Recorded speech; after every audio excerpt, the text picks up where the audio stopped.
What if everything you thought you knew about Meghan Markle's motherhood was a lie? From mysterious baby bumps to secret surgeries, disappearing belly shapes, and kids who may not even be hers. This isn't just gossip. These are claims made by her own family. But here's where it gets crazy. Why is nobody in the mainstream media talking about this? If Meghan didn't give birth to her children, then who did? And why is the royal family pretending everything is normal? Stick around, because this story doesn't just raise eyebrows, it raises alarms. And by the end of this video, see why so many people are calling this a royal scandal in disguise. Let's rewind. Long before the palaces and press conferences, Meghan Markle was married to Hollywood producer Trevor Engelson. During that marriage, her father claimed she had her eggs frozen. Nothing shocking about that. Many women do. But here's where it twists. Her brother later reportedly revealed that Meghan had a hysterectomy, meaning she could no longer carry a child at all. This happened before Prince Harry even entered the picture. So ask yourself, if those medical claims are true, how did Archie and Lilibet come into the picture? Where is the explanation? The mainstream media hasn't touched it. Royal commentators sidestep it. But the internet? It's asking the uncomfortable questions. Freezing eggs isn't cheap. Preserving them? Even less so. According to industry experts, it costs $8,000, $9,000 a month to store eggs in high-grade fertility facilities. That's over $100,000 a year. Now think back. When Meghan was on Suits, she reportedly earned around $7,000 per episode. Decent money, but not enough to sustain years of high-end fertility storage. And she wasn't even in every episode. Her actual total screen time across the whole show adds up to just 138 minutes. So how was she paying for long-term egg storage, if she even had access to them at all? This is where the logic cracks start to show. Fast forward a few years. Meghan and Harry proudly present their two children, Archie and Lilibet. Adorable kids. But here's what's strange. There's barely any real footage of Meghan in full-blown mom mode.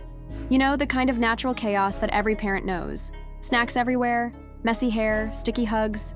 Instead, every appearance feels staged. Photos of the kids are extremely curated, posed, polished, sterile, and public sightings. Viewers have pointed out that the kids often look different. Different facial features, different energy. In fact, during a Disneyland trip, some fans swear that the child presented as Lilibet on day 1 was not the same child shown on day 2. Let's talk about the viral moment that reignited the entire controversy, the moon bump video.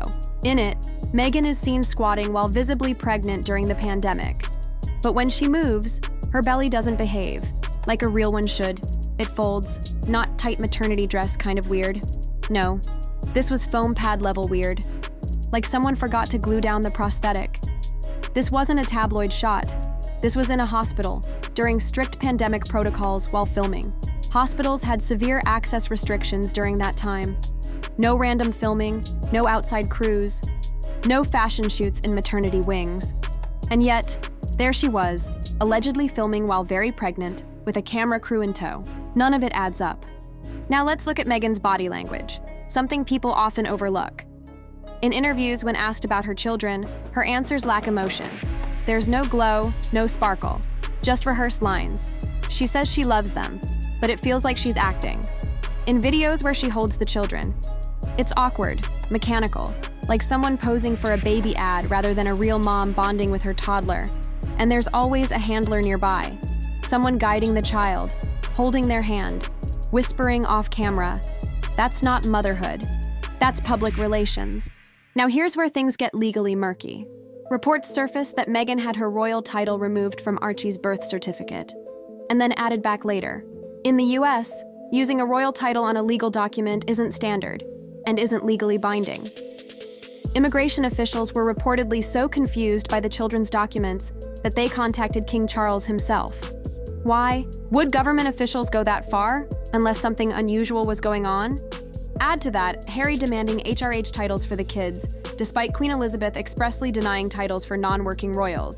And things start to feel desperate. So why all this effort? Why risk exposure? One theory keeps coming up. It's powerful. By having royal children, Meghan locks herself into permanent royal relevance, not just by name, but by bloodline. 2 children born into the monarchy, carrying HRH titles, that's long-term leverage.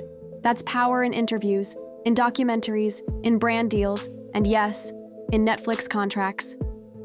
It means no matter what happens to her or Harry, those kids keep her connected to the throne, even if she never stepped foot in a royal palace again. But the public? They're noticing.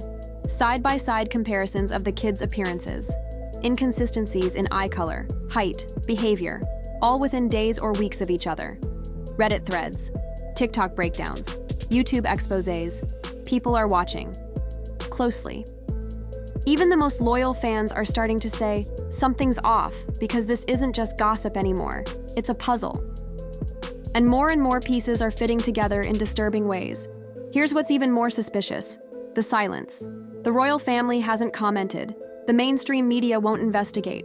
Meghan and Harry dodge every serious question, and every time the pressure rises, a new distraction appears. A viral dance, a scandalous tweet, a sudden new project. Anything to shift the focus. But it's not working anymore. Because this isn't just a tabloid story, this is about truth. If Meghan and Harry manipulated an entire birth story to gain influence, the fallout could be massive, not just for them, but for the integrity of the monarchy itself. So now we're left with a question. If Meghan never gave birth to her children, and if the palace knows it, why is everyone pretending? How deep does this go? And what happens when the illusion finally cracks for good? Because when the truth comes out, and it always does, it won't just break headlines, it might just break the crown.